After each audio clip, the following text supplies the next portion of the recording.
I'm Paul Perkins with the check of your ag weather. After highs this afternoon in the upper 50s to the mid 60s, a gusty northwest winds increasing fire concerns to critical levels. High pressure moves overhead tonight for light winds, quick cooling, and temperatures below freezing. A ridge of high pressure warms our highs up to around 70 tomorrow, low to mid 80s on Wednesday. Fire weather concerns continue for tomorrow through Thursday, but are not as high as today.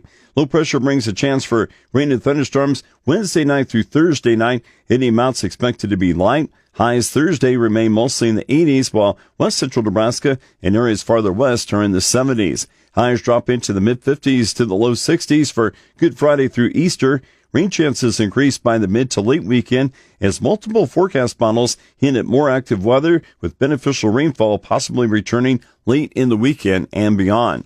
The long-term forecast keeps Nebraska and Kansas temperatures this weekend through April 27th warmer than normal. The more active weather looks to be sustained with above normal rainfall predicted for Nebraska and Kansas this weekend all the way through April 27th.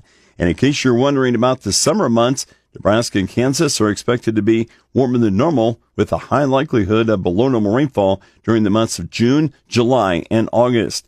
The much warmer temperatures over the weekend helped with soil temperatures. This morning is 7 and 4 inches deep. Soil temperatures for the western sandhills into the panhandle were in the low 40s. Mid to upper 40s for soil temperatures were from the north central and northeast part of Nebraska back to around North Platte, along and south of the line from Columbus to the Tri-Cities, Lexington, and Imperial, along with northern and western Kansas. Soil temperatures were in the low 50s. Soil temperatures in the mid to upper 50s were found in central and eastern Kansas along and south of I-70. Key weather factors impacting the markets include the mid-south and midwest being too wet for planting, improving rain chances for the western wheat areas of the southern plains, and rain in question for second crop corn in Brazil. This week, most of the U.S. is mostly dry. Any cool weather outbreaks are modest, mostly affecting the Midwest and Northeast the first half of the week, followed by a late week surge of cooler air across the western and northern U.S. During the mid to late week, a complex storm develops over the western and central U.S., leading to rain and snow showers.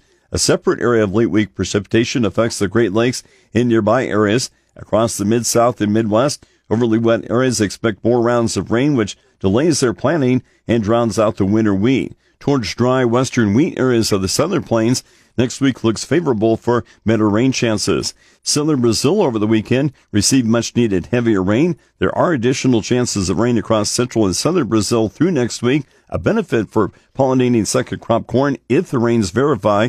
If the Brazil rains underproduce, there could be damage to second crop corn that's currently developing in below normal soil moisture. With the check of your ag weather, I'm Paul Perkins.